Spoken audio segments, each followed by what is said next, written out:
How are we? Guys, Doing welcome. awesome. Coffee with Closers live. Here we are.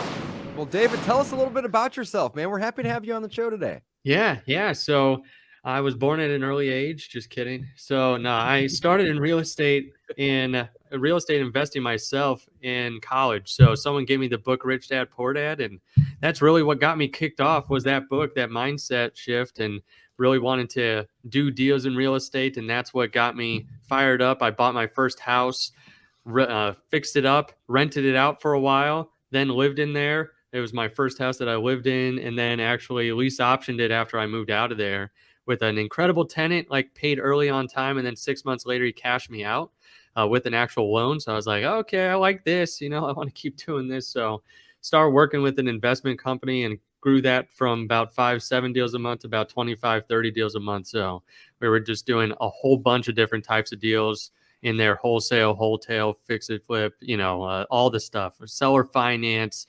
It was just anything and everything in between, lease options, rentals. So just a lot of experience from that. But yeah, that's a little bit of background of the real estate side and, how I got into that, and got a whole lot of other stuff I'm doing today. Turn that into, that's where I fell in love with the numbers side of the business, which if you are watching this live or recorded after, I mean, you get it. I mean, I've got the glasses. I used to have braces. So, I mean, I get the stigma, so that's where it's like, I like the numbers. I'm an entrepreneur, but I do like the numbers a lot. And that's where I started working with investors, helping them get their numbers in order and really helping to know like their books and their finances. And that's where I found the book Profit First from a mentor recommended it to me. The book by Mike McCowitz, Great book. great cash flow book. Yeah. So that's He's a what got me great- started down this He's road. a If you don't know your numbers, you don't have a business, in my opinion, right? Yeah. So you can not like it or whatever, but you have to know it. You have to know what's working. You have to know where you're spending your money on your marketing. Is it actually making you profitable, right? Which we're going to talk a lot about today. Or are you just spending 10 grand to make 10 grand? Right. And if you don't know your numbers, you have no idea if you're profitable or not. And that's where it goes south for a lot of investors. So I think that's really, really good. So are you still active now? Obviously, you've gone into writing the book. We're going to come on to that. But are you still doing a lot of deals?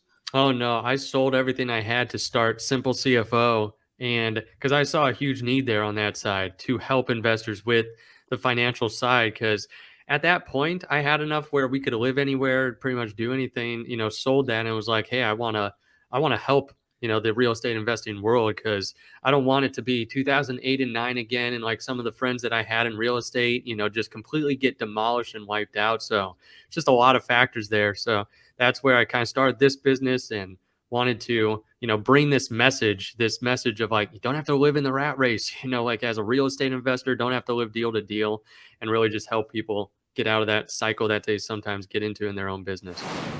I had people like in the investing space, right? There's so much, we talk about it on the shows. There's so much BS out there. Like it's very hard to gauge yourself like on what's going on because of Instagram and all this nonsense. And it's like, oh no, this guy's doing 1.5 million in his business. This guy's doing 2 million.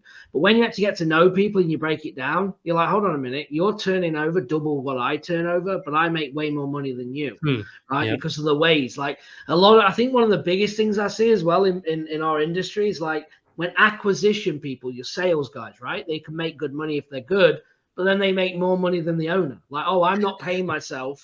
Well, Right. your acquisition's making over 100 grand a year and you don't pay yourself. Like, have you lost your mind? Like the way that these people set up, so it is big. Yeah. It's my favorite book, so I'm excited to go through yours. And so, what teachings can you give us? In the book, and obviously, people need to go and get it.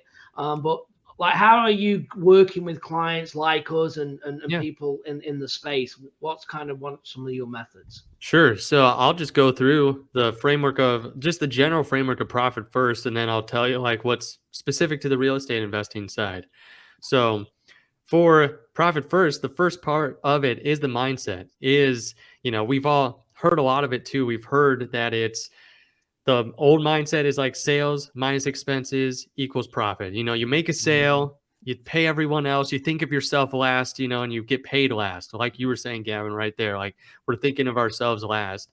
But profit first switches around that formula, that mindset, and says it's sales minus profit equals expenses, meaning I make a sale, I take my profit first, transfer it to myself, and then the business has what's left over to operate, which is a big mindset shift for a lot of entrepreneurs because we're just taught to like the hustle, the grind, like just pour everything back into my business. I'm a real estate investor. If I have money in an account, it's going to be gone on another property, another deal. So the problem is we've heard that mindset from other places as well too, like Rich Dad, Poor Dad, like pay yourself first. He beats that into our head. Or the richest man in Babylon, a portion of all I have is mine to keep. You know, like they give us that information and that mindset, but it doesn't become reality unless we have a simple system in place to be able to actually capitalize on that mindset and to see it in effect.